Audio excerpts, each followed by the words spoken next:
뭔가 미안하네. 괜한 오해를 하게 한 것 같아서. 나 이성한테는 전혀 관심 없거든. 미크랑은 물론 그냥 친구야. 맞아. 그치? 안 돼. 웃지 마. 웃으면 안 돼. 내 이름은 코즈마 켄스케. 30살의 지극히 평범한 회사원이다. 이번에는 나와 아내의 독특한 이혼 소동에 대한 썰이다. 내가 동갑 아내인 미쿠와 결혼한 건 대략 3년 전. 친구의 소개로 알게 되었는데 부끄럽지만 내가 첫눈에 반했다. 상대도 결혼 전제의 연인을 찾고 있어서 바로 교제하게 되었다. 그리고 1년의 교제를 거친 후 결혼. 회사 소유 사택에서 함께 살며 아내는 전업주부로서 집안일을 맡고 있다. 처음에는 그야말로 러브러브 신혼생활이었는데 부부 생활도 2년째가 되니 연인에서 가족으로 변한 것 같은 느낌은 든다. 하지만 내 미쿠를 향한 사랑은 변함없었다. 그렇게 슬슬 아이를 갖고 싶다고 생각했는데 저게 슬슬 아이에 대해 진지하게 생각해보지 않을래? 글쎄, 나는 조금 더 부부의 시간을 소중히 여기고 싶어. 그렇구나. 그럼 어쩔 수 없지. 당신이 마음의 준비가 될 때까지 천천히 기다릴게. 미쿠는 이렇게 말해버린다. 심지어 부부의 시간을 소중히 여기고 싶다고 하면서 밤에 관계를 갖지 않은 지 반년이 되어간다. 뭐 마음이 내키지 않을 수도 있고 부부가 관계를 갖지 않는 건 드문 일이 아니라는 말을 듣긴 했다. 끈기 있게 권유해보면 언젠가는 이라고 생각했다. 한동안 그런 외로운 결혼 생활을 보내던 중 내가 2박 3일 출장해서 집으로 돌아왔는데 다녀왔어. 오라. 아무도 없나? 오늘 돌아온다고 했는데 집에 아무도 없었던 것이다. 장을 보러 나간 건가 했는데 그렇지 않다는 건 거실을 보고 바로 알 수 있었다. 왜냐하면 거실 테이블 위에 보란듯이 이혼 신고서가 올려져 있었기 때문이다.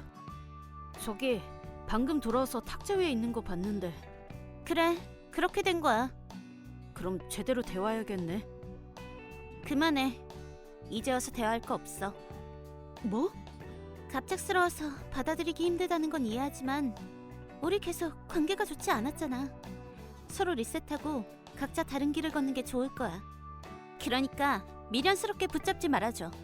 아니, 그런 게 아니라 뭘 착각하는 거야? 착각? 이걸 내가 기입하고 제출하면 끝인 게 아니잖아. 재산 분배나 위자료 등 상의할 게 있지 않냐는 말이었어. 그거야 그렇지만. 일단 나는 변호사를 준비할 테니까 당신은 당신대로 준비하는 게 좋을걸? 잠깐만! 왜 그렇게 쉽게 받아들여? 뭐가 불만인데? 이혼하자고 한 건 당신이잖아. 그렇다고 해서 어떻게 그렇게 바로 받아들일 수 있는 거야?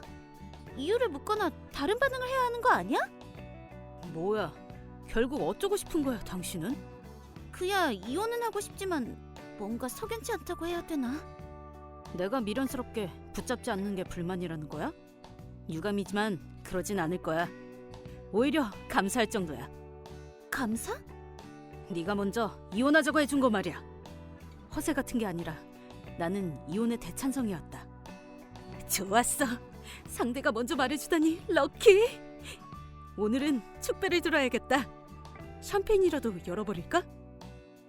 사실은 요즘 내가 먼저 이혼하자고 말할까 생각하고 있었던 것이다. 이혼을 제안하는 건 조금 마음이 무거웠기에 상대가 말해줘서 정말 고마웠다. 그 이유는 약 한 달 전으로 거슬러 올라간다. 그때도 출장 중이었던 나는 출장 간 곳에서 아내에게 이런 라인을 보냈던 것이다. 나 오늘 밤에 돌아가게 됐어. 어라, 내일 오는 거 아니었어? 일이 예정보다 빨리 끝났거든. 어머, 그렇구나.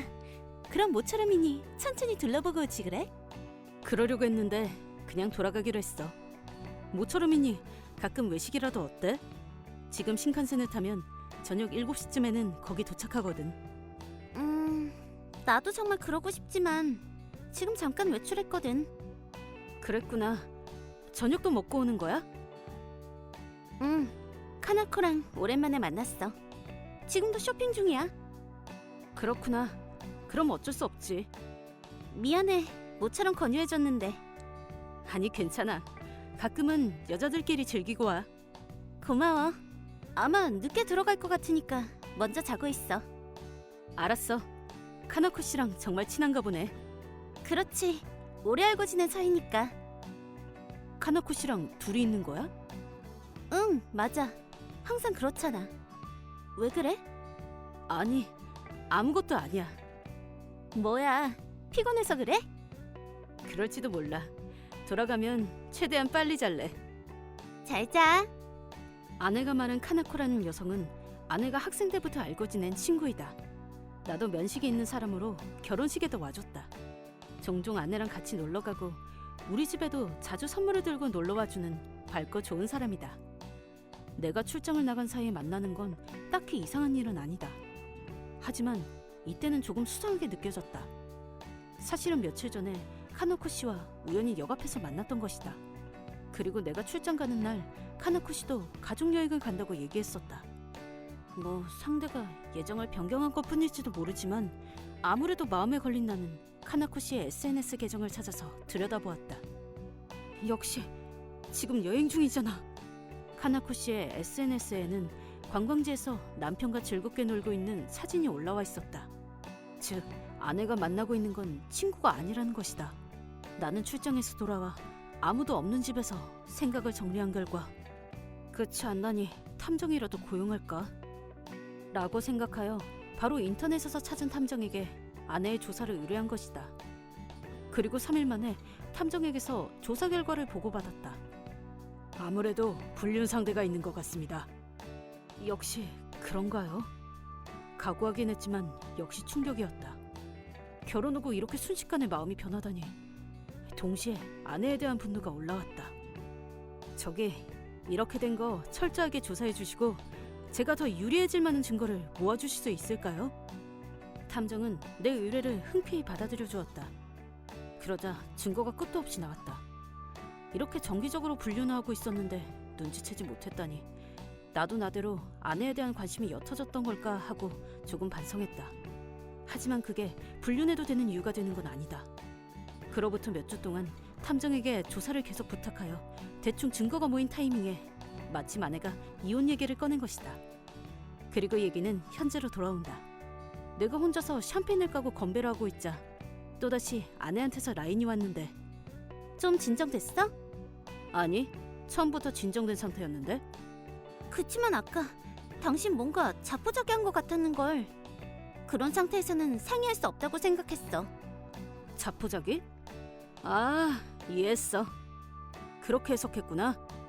슬픈 건 알겠지만 슬슬 현실을 직시해야지. 아니, 현실을 직시해야 하는 건 너지.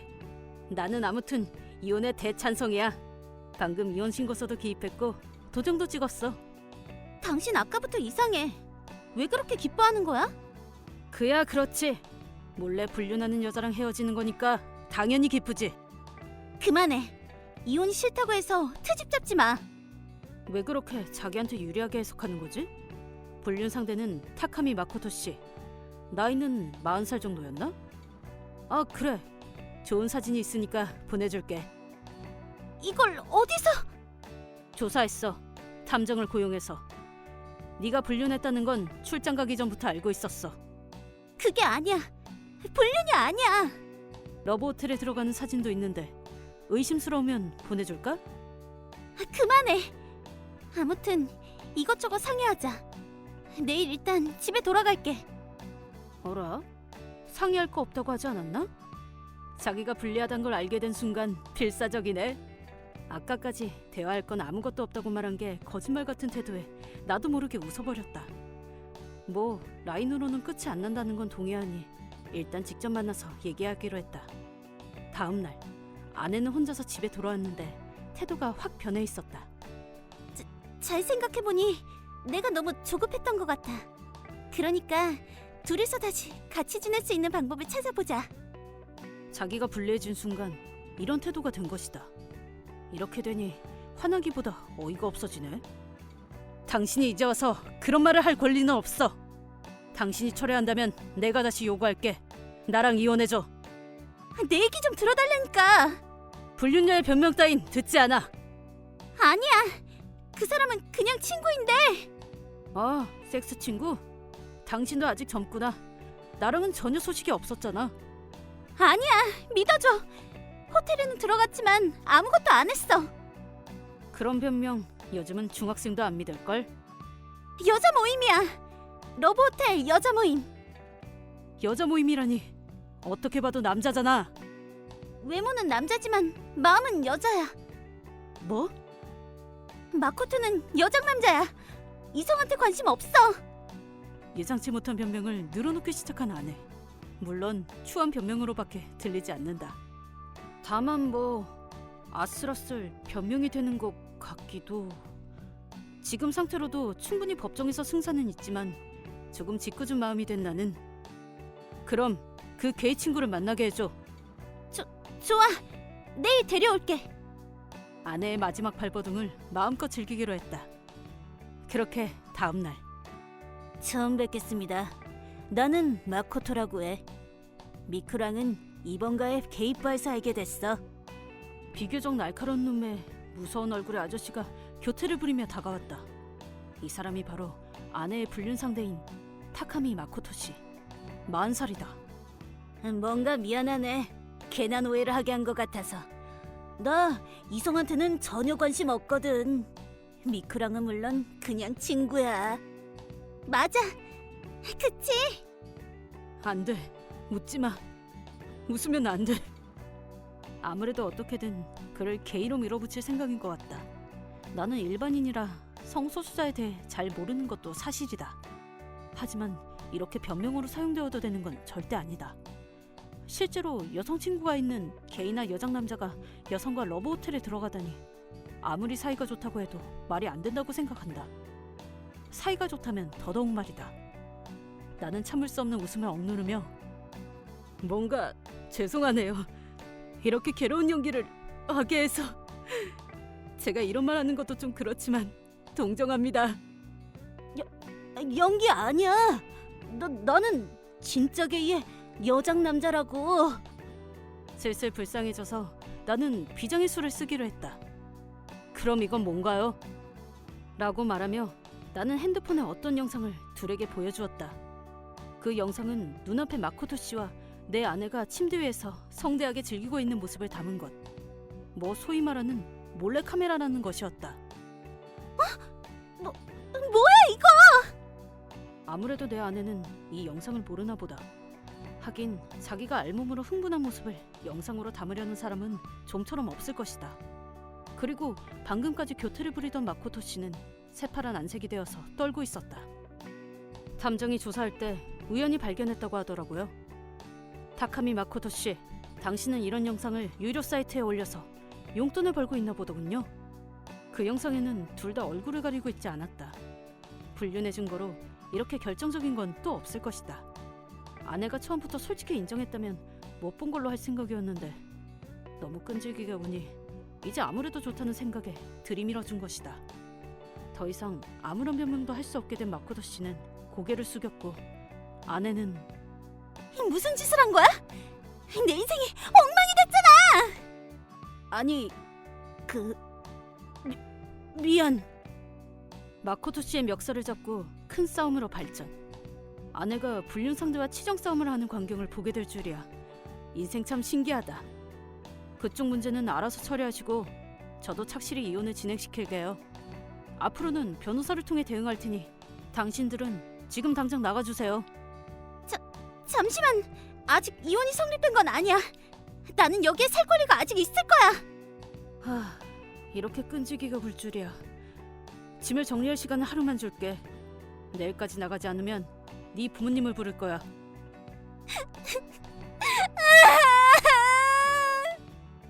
미쿠는 절규했고 마코토 씨는 그 자리에서 뭔가 중얼거리면서 하늘을 바라보고 있었다. 답이 없다고 생각해 변호사에게 연락해서 마코토 씨를 데려가 달라고 부탁했다. 그리고 다음 날 아내가 아직 나가기 싫다고 불평하길래 내가 했던 말을 지키기 위해 아내의 부모님께 연락해서 본가로 강제로 보내버렸다. 이렇게 큰 소동이 벌어진 후 철저하게 내가 유리한 조건에서 이혼이 성립되었다. 물론 아내와 불륜 상대에게는 제대로 위자료를 청구했다. 게다가 아내의 부모님을 우리 집으로 불렀을 때 어떻게 된 것인지 차근히 설명했더니 의자를 선언하고 싸고 낡은 아파트로 보내버렸다고 한다. 하지만 너마저도 그냥 일어나지 않는 게 전처의 대단한 점이라 본인의 사적인 영상을 멋대로 인터넷에 올린 건을 해결하기 위해 빚을 져서 변호사를 고용하고 마코토 씨를 상대로 소송을 걸었다. 그 결과 내 위자료를 상쇄할 수 있는 수준의 돈을 뜯어낼 수 있었다고 한다. 뭐 이 건에 대해서는 그녀도 피해자이고 나도 받을 건 제대로 받았으니 넘어가기로 했다. 참고로 이건 변호사한테 들은 얘기인데 마코토 씨 쪽은 미쿠랑 별개로 약혼자가 있었다고 한다. 부자면서 35살까지 독신이었던 아가씨를 이런저런 수로 꼬드겼다가 부자 아내를 얻기 직전까지 갔었으니 개인 연기를 해서라도 상황을 모면하고자 했을 만하다고 납득했다. 하지만 내 쪽에서 위자료를 청구했고 미쿠와도 재판에서 대파 싸웠다. 이게 약혼자에게 전해지지 않을 리가 없으니 조만간 그것도 파탄날 것이다. 그로부터 몇 달 후 나에게 왜인지 이제 와서 전처인 미쿠한테서 라인이 켄스케, 오랜만이야. 죄송한데 누구시죠? 나야. 네 사랑하는 아내인 미쿠. 나는 그 라인을 보고 소름이 돋았다. 미쿠의 라인은 진작에 차단했었고 나는 핸드폰을 바꾸고 번호도 라인도 새로 만들었기 때문이다. 어떻게 내 라인 아이디를 알고 있는 거야? 이혼이 성립된 날에 차단했을 텐데. 사실은 지금 본지구에 유흥업소에도 일하고 있는데 거기에 다나카가 왔거든. 켄스케 말고도 여러 사람을 소개해준 남자인데 당신도 아는 사이잖아.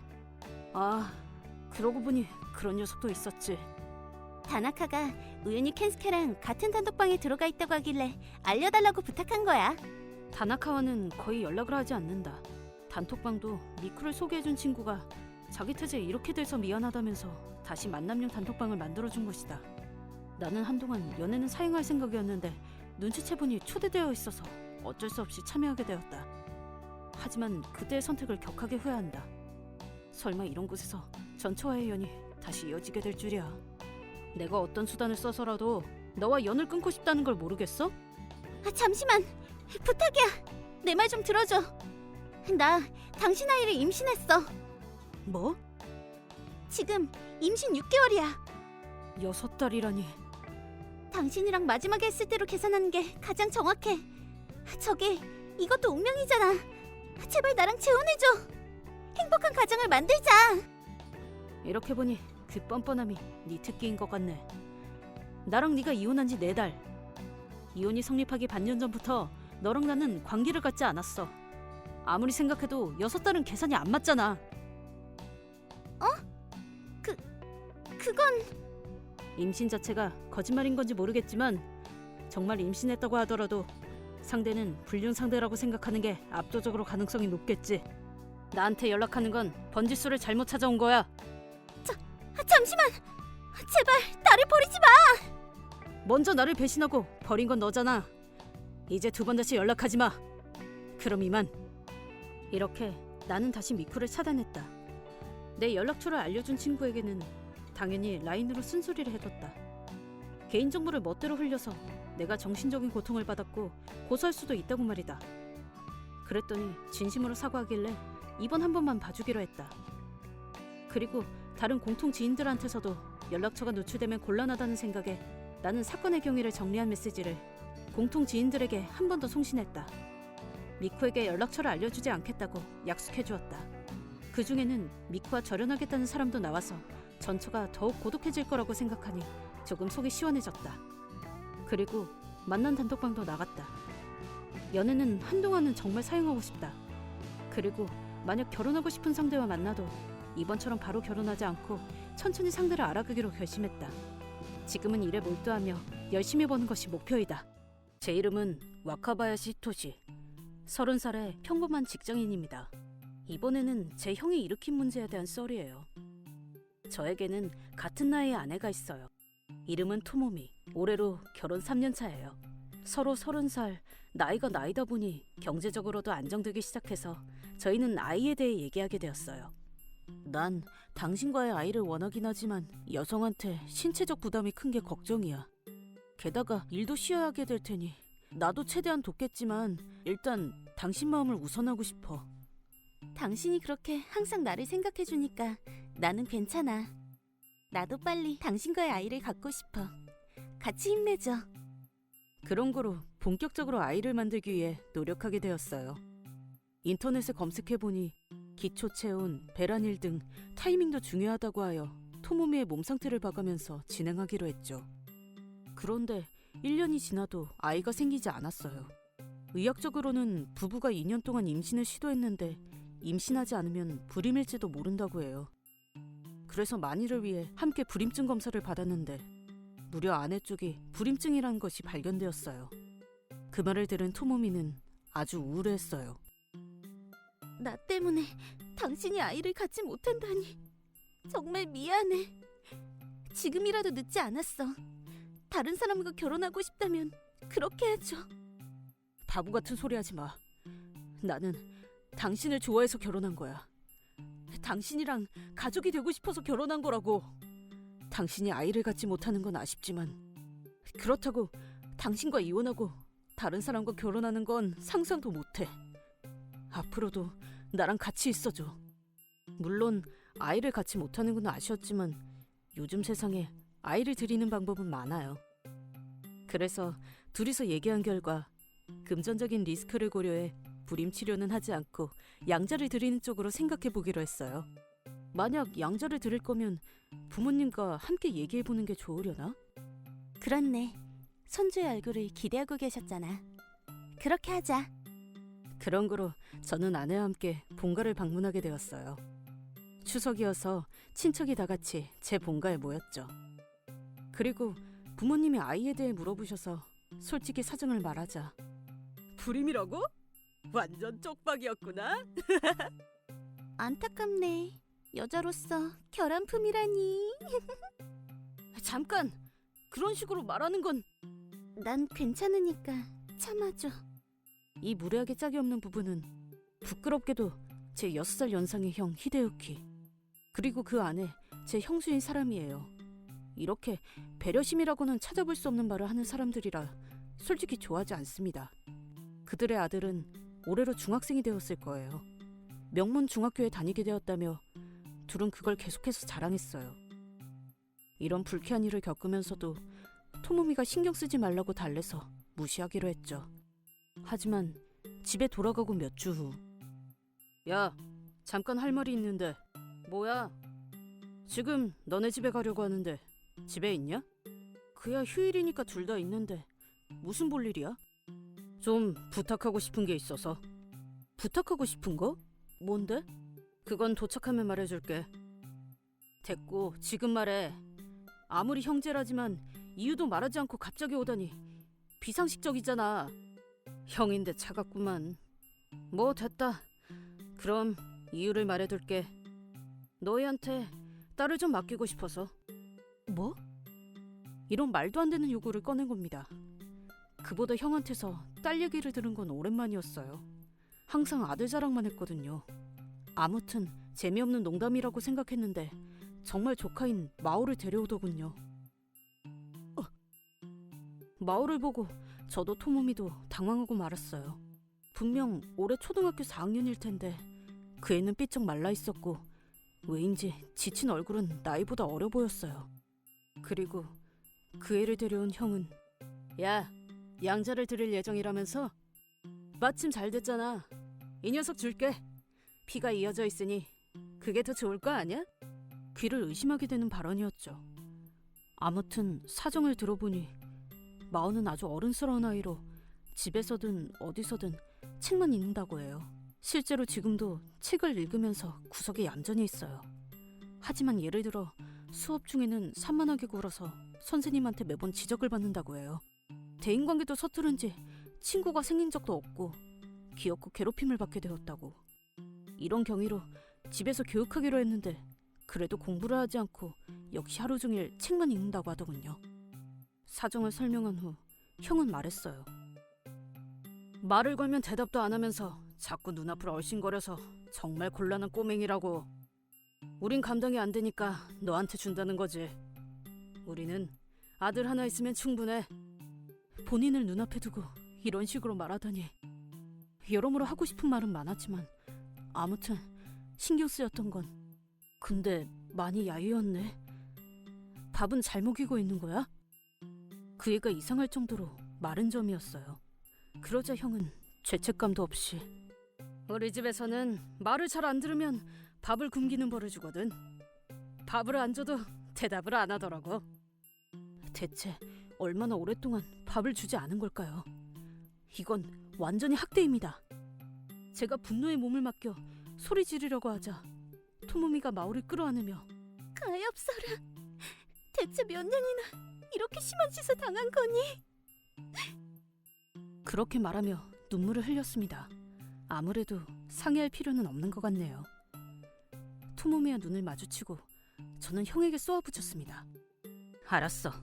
그 대신 2번 다시 나랑 이 아이 앞에 나타나지 마. 바라던 바야. 그럼 난 간다. 이렇게 저희는 조카를 거두어 갑자기 초등학교 4학년 여자아이의 부모가 되었습니다. 그리고 며칠 후 마오는 좀 어때?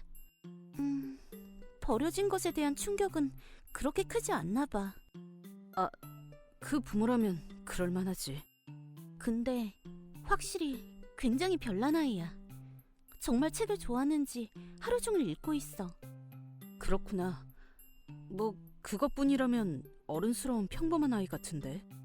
근데 집중력이 엄청나. 밥 먹는 것도 잊을 정도야. 하지만 밥을 먹지 않으면 정말 영양실조가 될지도 몰라. 나도 알지. 참고로 내가 친구한테 받아온 장난감은 어때? 쳐다보지도 않아. 게임에도 꾸미는 데에도 전혀 관심이 없나 봐. 그럼 돈이 많이 안 드니까 고맙긴 하지만 우리 눈치를 보느라 참는 거라면 걱정이야. 조금 더 상태를 지켜보자. 형의 말대로 마오는 별난 아이였어요. 종종 멍을 때렸고 정신이 다른 데에 팔려있는 것 같았죠.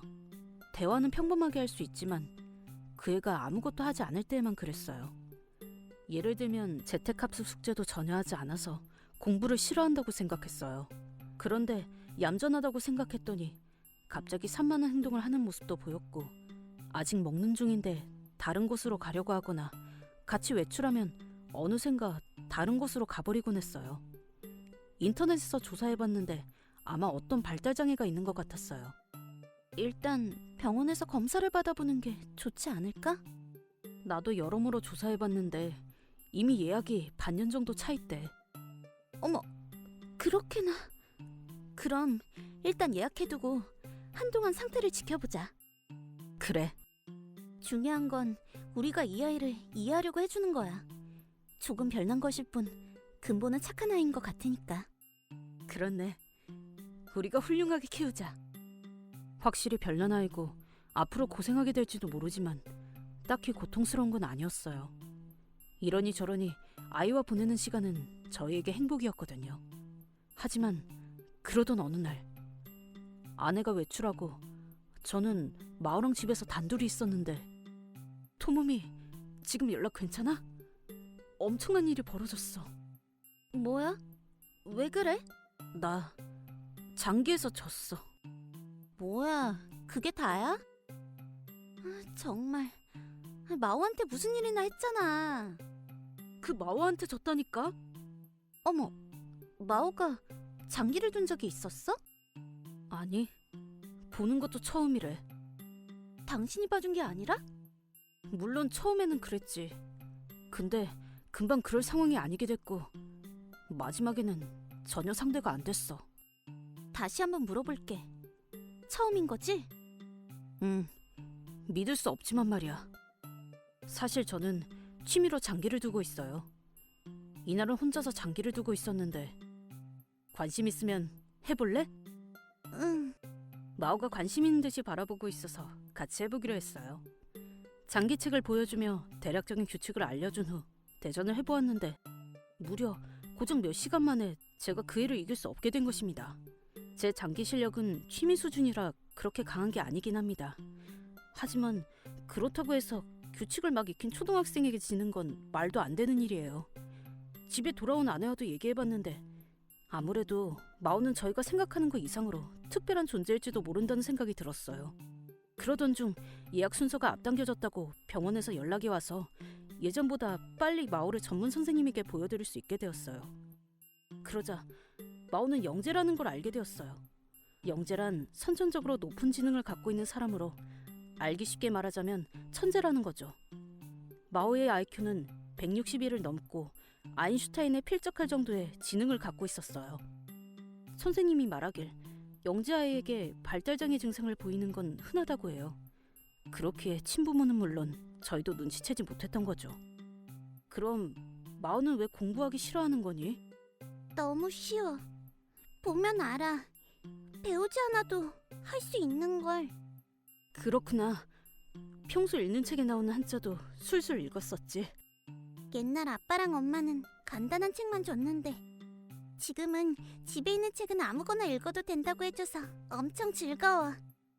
나 새로운 집에서 아빠랑 엄마랑 살게 돼서 행복해. 마오는 처음으로 저희를 엄마 아빠라고 불러줬어요. 기뻐서 눈물이 넘쳐 흘렀어요. 하지만 울고 있을 때가 아니었죠. 초등학교 공부가 너무 간단해서 시시하다는 말이니 학교에 억지로 다니게 해봤자 의미가 없어요. 그래서 저희는 특별한 마오에게 어울리는 환경을 갖추기 위해 이것저것 알아보기로 했죠. 그리고 4년 후 아빠, 어때? 교복 잘 어울려? 엄청 잘 어울려. 벌써 다 컸네. 자, 사진 찍는다. 마오는 중학교 2학년이 되었어요. 영재를 위한 고레벨 학습 교재를 준비했더니 지금까지 행동이 거짓말이었던 것처럼 열심히 공부하게 되어 쑥쑥 천재로서 두각을 드러내게 되었어요. 그 밖에도 마오 같은 특별한 아이들이 모이는 회원제 클럽에 견학에 데려가니 대화 수준이 맞는 것을 마음에 들어하여 소속하게 되었죠. 그곳에서 다른 사람들과 교류하게 되었어요. 보통 아이와는 어울리지 못하는 마오도 비슷한 환경을 가진 사람과는 소통하기 쉬운가 봅니다. 지금은 조금 별난 면이 있지만 저희 같은 평범한 사람과도 문제없이 의사소통할 수 있게 되었어요. 가끔 대화 수준이 너무 높아서 따라가지 못할 때에는 마호, 선생님 모드. 미안. 선생님 모드라고 말해서 마오가 지금 수준 높은 대화를 하고 있다는 걸 알려주고 있어요. 마오의 머릿속에는 어렸을 때부터 읽어온 방대한 지식이 축적되어 있어 자꾸 대화 수준이 뛰어오르거든요. 그래도 마오의 천재성은 이 주변에서는 유명해서 다들 마오가 또 엄청난 말을 하고 있어 라며 넘어가줘서 다행이지만요. 게다가 더 대단한 건 마오는 미국 대학의 조기 입학 시험을 치러 훌륭히 합격했어요. 내년부터 저희 딸은 대학생이 되는 거죠.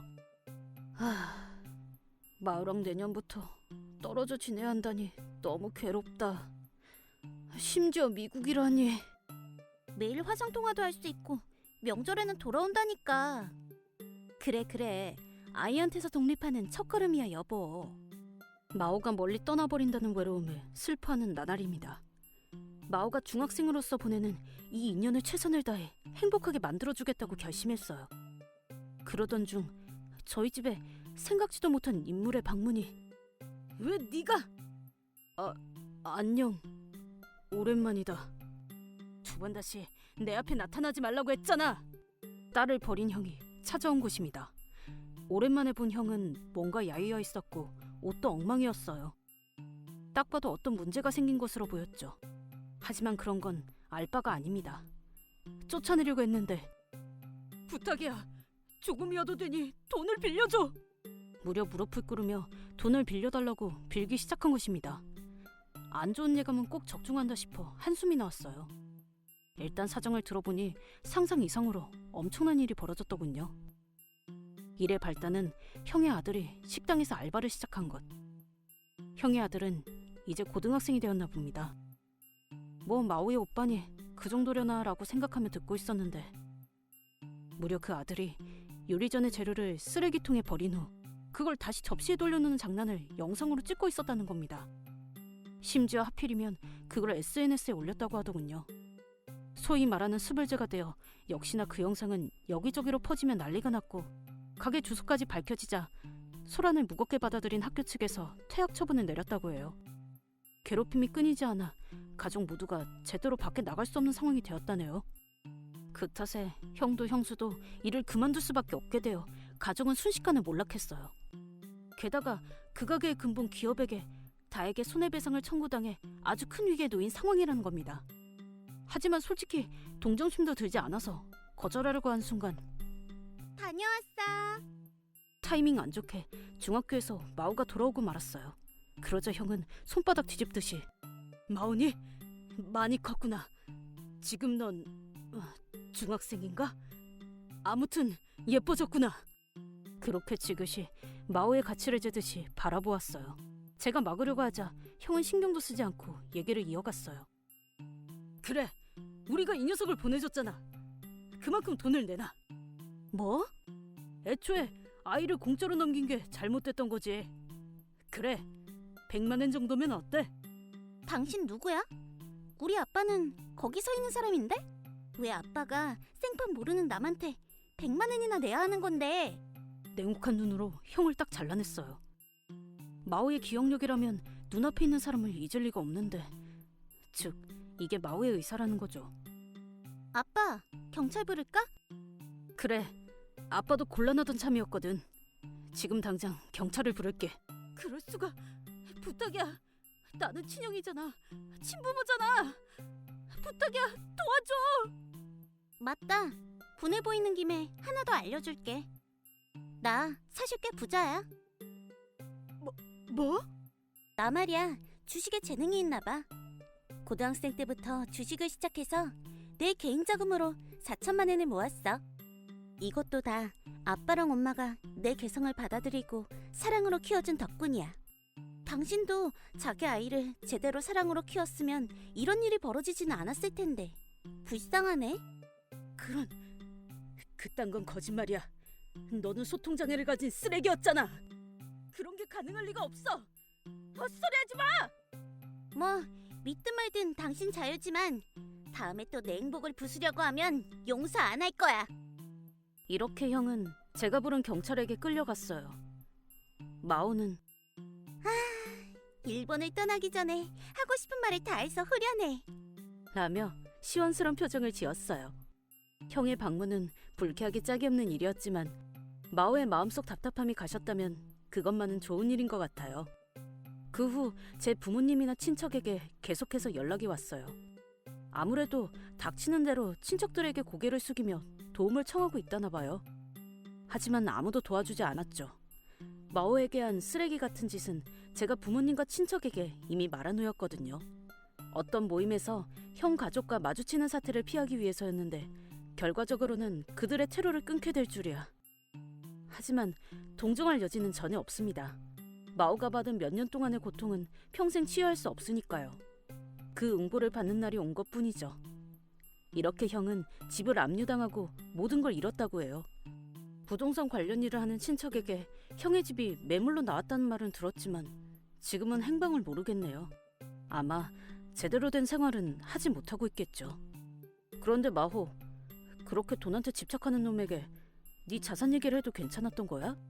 그러게, 마오한테 들러붙지 않을까 걱정돼. 괜찮아. 이 집에 홈시큐리티를 도입할 거니까. 내가 없는 동안에도 아빠랑 엄마를 제대로 지킬 거야. 딸이 너무 어엿해서 부모로서 면목이 없네. 그러게 말이야. 무슨 소리야. 지금의 내가 있는 건 엄마랑 아빠 덕분이잖아. 엄마랑 아빠를 위해서 할 수 있는 건 뭐든지 하고 싶어. 마호, 솔직히 이 집에 끌려왔을 때 나는 아무 기대도 하지 않았거든. 어딜 가든 마찬가지고 나를 이해해주는 사람 따윈 없을 거라고 생각했어. 하지만 그날 엄마는 처음 만난 나를 끌어안으며 울어줬어. 처음으로 사랑을 느낀 것 같았어. 이 집에 오게 되어 정말 다행이야. 이 집의 아이가 되어서 정말 행복해. 나는 미국으로 떠나지만 언제나 엄마랑 아빠를 생각하고 있을 거야. 마호. 토무미는 처음 마오를 만났을 때처럼 마오를 부드럽게 끌어안았어요. 그리고 저는 사랑하는 아내와 딸을 끌어안았죠. 저희 부부는 아이를 가질 수 없는 걸 슬퍼했고 마오는 좋은 가족을 만나지 못한 걸 슬퍼했어요. 그런 셋이 만난 건 운명이라고 표현할 수밖에 없어요. 저희는 피보다 마음 깊은 곳에서 이어져 있어요. 앞으로도 이 행복이 이어지도록 최선을 다해 가족을 지탱할 것입니다. 내 이름은 아마가이 쿄이치. 40살 회사 경영자다. 처음 들어간 기업에서 4년 정도 일한 후 해외의 대학원으로 유학. MBA를 딴 후에 귀국했고 대학 시절 친구인 히로마치 카주일 씨의 제안으로 둘이서 회사를 설립했다. 전화를 따보자, 쿄이치. 그래. 처음 2년 동안은 거의 무급으로 닥치는 대로 일했다. 대충 내가 기회 카주얼 씨가 영업으로 나누었다. 주춤대 틈이 없을 정도로 정신없고 바쁜 매일이었지만 충실한 하루하루가 되어 조금씩이지만 성과가 나오기 시작하면서 회사는 순조롭게 성장했다. 역시 일손이 부족하네. 그러게 회계나 총무 같은 걸 한 번에 맡아줄 사람이 있으면 좋겠는데. 경력 있는 사람을 채용해볼까? 나한테 아는 사람이 있거든. 카주얼 씨가 데려온 건 미사코라는 여성이었다. 나는 사무직으로 매우 우수한 그녀에게 이끌리기 시작했다. 그리고 저기 괜찮다면 저와 사귀어 주세요. 기꺼이. 둘 다 축하해. 결혼 다음해에는 딸인 유이나가 태어나 올해로 초등학교 2학년이 되었다. 회사도 커져 사원은 50명으로 늘었다. 공사 모두 행복했는데 요즘 아내가 차가운 것 같아서 고민이다. 저기 오늘 유이나 영어 회화 교실 당신이 데려다 줄 수 있어? 오늘은 당신 담당 아니었어? 근데 볼 일이 있으면 직접 말하면 되잖아. 같은 회사에 있으니까. 공사 구분은 확실히 하고 싶거든. 그래서 갈 수 있어, 없어? 그야 뭐 어떻게든 갈 수 있긴 한데. 그럼 잘 부탁해. 나는 급한 볼 일이 생겼거든. 또 회식이야? 요즘 많은데. 접대라고 해줄래? 누구 덕에 성과가 나고 있다고 생각하는 거야? 접대면 사무직인 당신이 갈 필요는 없잖아. 그건 카주얼 씨한테 말해줄래? 내가 있으면 분위기가 좋아진다고 불러서 가는 것뿐이니까. 또 카주얼 씨야? 알았어. 말해둘게. 그럼 잘 부탁해. 나는 바로 카주얼 씨에게 연락했다. 수고가 많아. 아, 너도. 카주얼 씨, 접대에 미사코가 정말 필요한 거야? 당연하지. 요즘 접대 자체도 많은 것 같은데. 뭐야, 영업은 부사장인 내가 맡고 있잖아. 네가 네 일에 집중할 수 있도록 그런 더러운 일은 내가 담당하고 있는 거지. 그건 고맙게 생각하지만 카주얼 씨는 바쁘다며 전화를 끊고 말았다. 그 녀석의 인맥 형성 덕분에 회사가 여기까지 성장한 건 확실하니 나도 강하게 말할 수 없었다. 나는 저녁 회의 시간을 변경해서 딸을 마중하러 갔다. 아빠, 오늘 영어 회화 교실에서 스피치해. 그렇구나. 힘내라, 유이나. 힘낼게. 딸아이는 활달하고 부모를 심하게 좋아하는 것 같긴 하지만 머리가 좋다. 얼굴은 어느 쪽이냐 하면 아내를 닮았다. 뭐 얼굴이 그다지 잘나지 않은 나를 닮는 건 불쌍하니 그건 다행이라고 생각한다. 그날 미사코는 11시를 넘어서도 돌아오지 않았다. 겨우 연락이 닿나 싶었더니 큐이치. 미사코! 다행이다. 몇 번이나 연락한 줄 알아? 지금 어디야? 접대는 끝났어? 끝났는데 돌아갈 힘이 없어서 비즈니스 호텔에서 자려고. 안 돌아올 거야? 그보다 다음 주에 연차를 낼 거야. 무슨 볼일 있어? 유이나의 같은 반 친구네 엄마가 여행을 가자고 했거든. 1박 3일 온천 여행이야. 갑작스럽네. 어디로 가는데? 군마에 있는 쿠사츠 온천. 쿠사츠인가? 거기가 유명하긴 하지. 근데 여행을 같이 갈 정도로 사이좋은 엄마 친구가 있었나? 당연히 있지. 복권에 당첨돼서 남편한테 같이 가자고 했는데 출장이랑 일정이 겹쳐서 못 가게 됐대. 그래서 어른 여자들끼리 즐기기로 한 거야. 알았어? 알았어. 잘 갔다 와. 그래도 오늘처럼 갑자기 외박하는 건 자중해줘. 유이나도 외로워하니까. 그래도 벌써 초등학교 2학년이니까 이 정도는 괜찮아. 누구랑 가는지 구체적인 이름을 아내가 말하지 않길래 끈질기게 물어보자. 나이토 씨야! 라며 왜인지 짜증스러운 답변이 돌아왔다. 나이토 씨는 딸과 같은 초등학교에 다니는 아이를 가진 어머니였다. 그럼 됐나 하고 그때는 신경 쓰지 않았는데 그걸 후회하게 되는 건 미사코가 돌아오고 일주일 후의 일이었다. 안녕하세요, 아마미 씨. 나이토 씨, 안녕하세요. 오늘 쉬는 날인가요? 아니요, 오후 출근입니다. 동료가 더 잘하고 하더라고요. 어머, 여전히 바쁘시군요. 회사를 세운 후 수면 시간도 아깝다고 생각하게 돼서 이제 조금 자는 게 일상이 되었어요. 무리하는 거 아니죠? 미사코 씨랑 유이나가 가엾잖아요. 할 말이 없네요. 쿠사츠 온천 선물 정말 감사해요. 네? 저희 아들이 쿠사츠 과자에 푹 빠져서. 잠시만요. 아내는 나이토 씨랑 같이 간 게 아니었나요? 아니요. 저는 아파서 쉬게 된 학생 대신 출근하느라 외출할 여유는 없었어요. 미사코 씨는 가족 셋이서 갔다고 하던데요? 그런가요? 저도 미사코 씨도 바빠서 차 마시며 대화할 시간도 없네요. 감사 인사 좀 전해주세요. 네, 알겠습니다. 이상하다. 미사코는 친구가 당첨된 복권으로 쿠사츠 온천에 간다고 했었다. 그런데 나이토 씨는 나와 유이나도 같이 여행을 갔다고 생각하고 있다. 즉, 미사코가 거짓말을 했다는 것이다. 만약 그렇다면 누구랑 간 거지?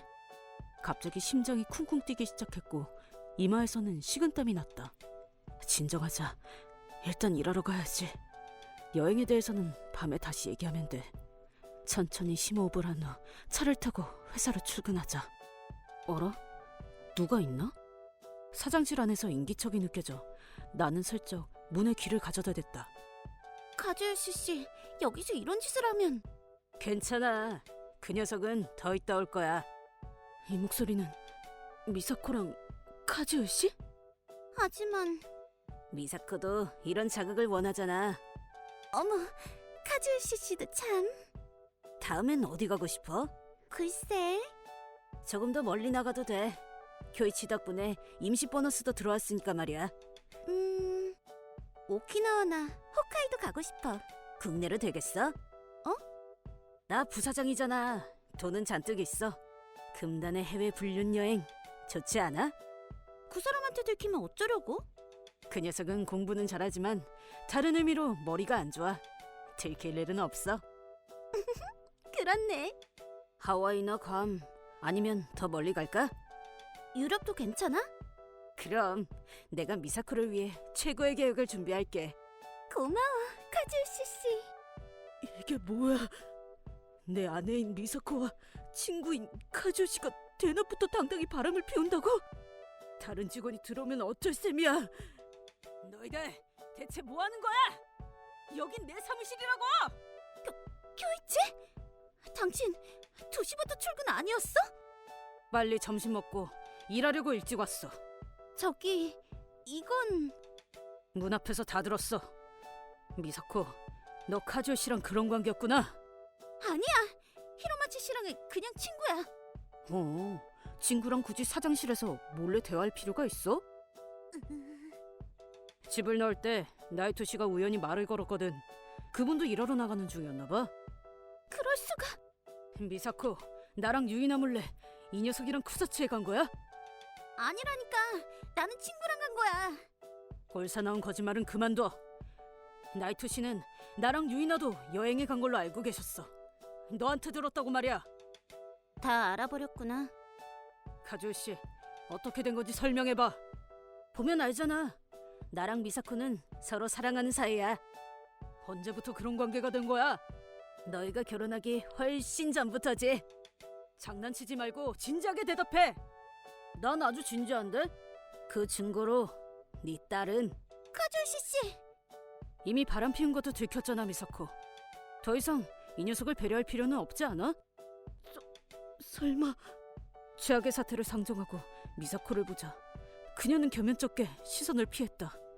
그리고 교이치, 9년 동안 계속 유이나를 네 딸이라고 믿어 의심치 않았겠지. 당연하지. 그 애는 눈에 넣어도 아프지 않은 소중한 우리 아이니까. 사실은 내 아이여도. 뭐? 유전자를 검사해보면 한 번에 알 수 있지. 나와 유이나는 진짜로 피가 이어진 부녀 관계야. 말도 안 돼. 잠깐 기다려. 미사코, 아니지? 그 애는 나랑 당신 아이 맞지? 말도 안 돼. 그치만 유이나는 나를 계속 아빠라고 불렀는데? 그야 엄마인 미사코가 네가 아빠로 보이도록 연기했으니까 당연하지. 그럴 수가. 미사코, 어째서? 나를 탓하지 마. 당신이 잘못한 거야. 일만 하느라 신경 써주지도 않고 딸이 생기니까 나를 그냥 직원으로 여겼잖아. 그럼 왜 나랑 결혼한 거야? 그 전부터 그 남자랑 관계를 가졌던 거잖아. 내가 그러라고 했거든. 회사를 크게 만들기 위해서는 네 힘이 꼭 필요했으니까 말이야. 무슨 말이야? 옛날에 나는 내 입으로 말하기 좀 그렇지만 한심한 놈이었지. 하지만 나한테는 꿈이 있었어. 언젠가 성공하겠다는 꿈이 말이야. 그래서 나는 너한테 베팅한 거야. 네가 언젠가 나를 위해 회사를 성장시켜줄 거라고 말이야. 영문을 모르겠다. 넌 항상 내 고민을 들어줬잖아. 나는 미사코한테서 계속 정보를 얻고 있었거든. 그러니까 네 생각을 사전에 알고 그에 맞춰서 움직일 수 있었지. 그 덕에 지금은 부사장까지 올라와서 회사에 대해서라면 뭐든 알고 있어. 너희 한패였던 거야? 이렇게 보니 정말 시시한 남자네. 10년이나 참게 해서 미안했어, 미사코. 앞으로는 내가 돈도 자극도 줄 테니 걱정 마. 기대할게, 달링. 어라, 내 아내가 이런 여자였나. 변모한 파트너와 아내를 눈앞에 두고 내 뇌는 사고를 멈추고 말았다. 그렇게 됐으니 이혼해줘. 유인아는 어쩌려고? 딸의 친권은 내 거야. 카주 씨랑 재혼해서 진짜 가족이 될 거야. 내가 받아들일 것 같아? 너랑 유인아는 가짜 가족이잖아? 그 애가 아직 어린 지금 헤어져줘. 젠장 불륜한 놈이 잘난 듯이. 뭐 그럼 바로 부탁해볼까? 카주여 씨는 눈앞에 이혼 신고서를 내놓았다. 이혼 신고서 아내란에는 이미 사인이 되어 있었다. 그리고 이거 준비해두길 잘했네. 미사코가 들이민 또 다른 종이는 더욱 엄청난 것이 쓰여 있었다. 뭐? 위자료 8천만 원? 사장 자리를 내려와서 카조이 씨에게 양보하라고? 이건 뭐야? 왜 내가 위자료를 내야 하는 거야? 10년 동안의 정신적 고통에 대한 변상. 바람을 피운 건 너잖아. 바람 피우게 만든 건 당신이야. 딸뿐만 아니라 돈까지 빼앗을 셈이야? 아이쿠, 사장 자리도 잊으면 안 되지. 그거야말로 웃기지 마. 여긴 내 회사야. 오히려 나가야 하는 건 너겠지? 그럼 강제로 그만두게 해줄게. 그런 게 가능할 리가. 가능하거든. 당신의 부정행위 증거를 우리가 가지고 있는걸? 내가 부정행위? 무슨 말이야? 이런 잊은 거야? 이 서류 네가 사인했잖아. 보여준 서류에는 확실히 내 사인이 들어있었다. 하지만 그런 거에 사인한 기억은 없어. 하지만 실제로 사인이 되어 있잖아. 위조한 거야? 글쎄, 무슨 말인지 모르겠네. 너희들. 아무튼 이건 네가 사장 자리를 악용해서 크게 벌기 위해 행한 부정의 증거야. 사내 메일로 모두에게 알렸으니 수습은 불가능해. 나를 떨어뜨리기 위해 그런 것까지 준비하고 있었단 말이야? 왜 이렇게까지? 같이 크게 키운 회사잖아, 카즈유 씨. 나한테 넌 지금도 옛날도 그냥 장기말에 불과하거든, 바보.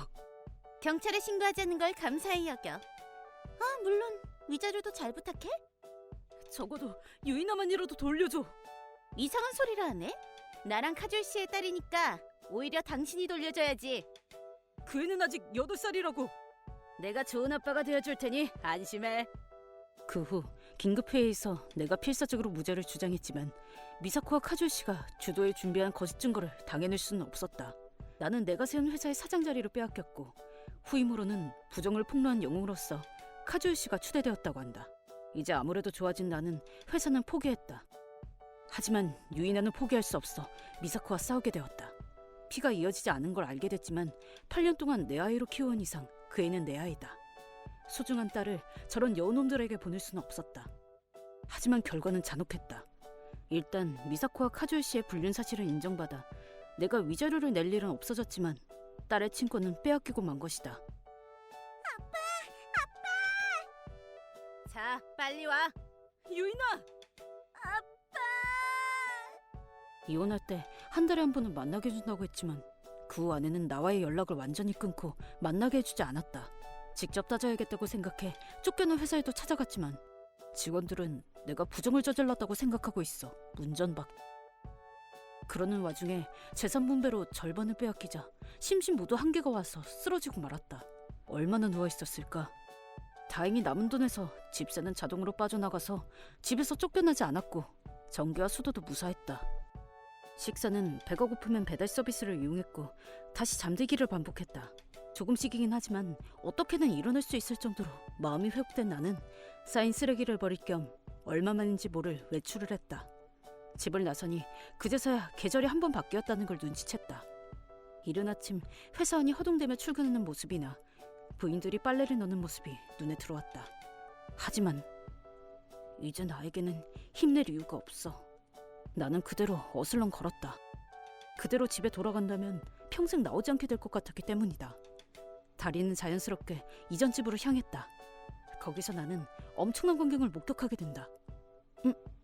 저건 싫어, 이거다. 만지지 마. 아빠한테 무슨 말을 하는 거니? 이 사람은 아빠가 아니야. 아빠를 만나게 해줘. 내가 진짜 아빠라고 했잖아. 말 좀 들어. 싫어. 카주엘 씨를 떨쳐내려던 유이나의 손이 카주엘 씨의 뺨을 때리는 게 보였다. 그러자 카주엘 씨의 얼굴이 점점 빨개졌고, 좋은 환경에서 살게 해주겠다는데 귀염성 없는 꼬맹이군. 유이나, 학교 나가. 너 적당히 해. 운전기사, 이해 잘 부탁해. 다가가려고 했지만 그보다 빨리 유이나는 차에 태워져 가버리고 말았다. 왜 나를 안 따르는 거지? 너 교육을 어떻게 한 거야? 어쩔 수 없잖아. 지금까지 쿄이치를 아빠라고 여겼으니까. 아무리 그렇다고 해도 너무 말귀를 못 알아먹잖아. 시간 문제야. 그 애도 지금 삶이 좋다는 걸 알게 되면 금방 얌전해질 거야. 그 순간 내 안에 스위치가 들어갔다. 역시 유이나는 행복하지 않은 거야. 내가 꼭 되찾아 보이겠어. 반드시 마중하러 갈 테니 조금만 기다려다오. 그 후 나는 저금 잔액을 확인하고 쌓아온 노하우와 인맥을 모두 동원하여 재건을 계획했다. 옛날에 신세를 진 사람, 바빠서 소원해진 사람 가리지 않고 닥치는 대로 만나러 가서 사정을 설명하고 비즈니스 상담을 받았다. 그 중에는 내가 옛날에 작은 면으로 도와준 사람도 있어서 다들 흔쾌히 얘기를 들어주었다. 거기서 사업 기회를 발견한 나는 은행에 대출을 신청해 그 돈으로 승부에 나섰다. 오랜만에 침식을 했고 일의 몰두는 하루하루가 이어졌고 눈치채보니 3년이 지나려 하고 있었다. 미사코한테 연락이 온 것도 그쯤이다. 쿄이치! 누구세요? 나야, 미사코. 아, 부사장이랑 바람을 피우고 전 남편을 쫓아낸 전 아내시군요. 부부관계는 끝났으니 이름으로 부르지 말아주셨으면 하는데요. 도와줘. 도산될 것 같아. 무슨 말이시죠? 당신이랑 카주시 씨가 세운 회사 말이야. 그러고 보니 회사 돈을 야쿠자한테 흘려보는 게 알려져서 경찰의 조사가 들어와 소란스럽다고 하더군요. 쿄이치, 알고 있었어? 뭐 썩어도 전 사장이니 싫어도 귀에 들어오거든요. 저기 그냥 예전처럼 말하지 않을래? 이혼했다고 해도 우리는 서로 사랑한 사이잖아. 과거가 어떻든 지금은 생판 남인데요. 농담이 아니라 진짜 큰일이라고. 그러시겠죠. 근데 내가 아니라 현 사장인 카주엘 씨한테 연락하는 게 좋지 않을까요? 카주시 씨는 전혀 도움이 안 된단 말이야. 부사장으로서 당신 곁에 일한 주제에 입만 살았지 회사에 대해서는 아무것도 모른다니까. 그렇겠죠. 그 녀석은 확실히 부사장이었고 능력도 높았지만 그건 제가 그런 비즈니스 플랜을 세워 그 녀석의 영업력을 유감없이 발휘할 수 있도록 힘썼다는 전제가 있었기에 가능했단 걸 신념하고 다 자기 능력 덕분이라고 자만했으니까요. 하지만 회사를 세운 건 그와 둘이서 해낸 거잖아. 자금 조달이나 회사를 세우는 데 필요한 준비는 거의 제가 했는데 무슨 문제 있나요? 그런 말 처음 들어. 말 안 했겠죠. 자각이 없으니까. 그 녀석 영업력은 좋은데 그게 다거든요. 쿄이치가 없어진 후 회사는 최악이야. 실적은 내려가기만 하고 유능한 직원들도 점점 퇴사해버리고. 부야 그렇겠죠. 제가 스카우트해서 데려왔으니까요. 뭐? 저 회사를 세웠거든요. 거짓말이지. 어느새. 곧 3년이 되겠네요. 아니, 하지만 그렇다고 해도 우리 직원이 다 당신을 따라갈 리는 없어. 부정행위 때문에 고생을 한 건 직원들이라고. 이쪽으로 와준 사람들에게는 제대로 사실을 설명했거든요. 그걸 믿었어? 처음에는 어려웠지만 제가 빠지고 경영이 기울고 대우가 눈에 띄게 나빠지기 시작하면서 다들 당신들 둘에게 의문을 품게 되었더군요. 그럴 수가. 빼돌리기라니. 범죄 아니야? 당신들이랑은 업종도 다르고 애초에 헤드헌팅은 아주 평범한 일이잖아요? 그럼 당신 회사를 매수할게. 네? 그럼 당신은 우리 부하가 되는 거잖아. 책임을 지고 우리 회사를 다시 일으켜줘. 무슨 헛소리를 하는 겁니까? 저희 회사의 성과는 이미 귀사의 2배는 되는데요. 2배라고? 감사하게도 우상승 중이라 다음 분기에는 더 좋아질 것으로 예상됩니다. 그럴 수가. 고작 3년 만에? 귀사를 세웠을 때 쌓아둔 걸 활용했거든요. 억지로 매수하려고 해도 좋지만 반격할 겁니다. 알았어. 그럼 비장의 수야. 비장의 수?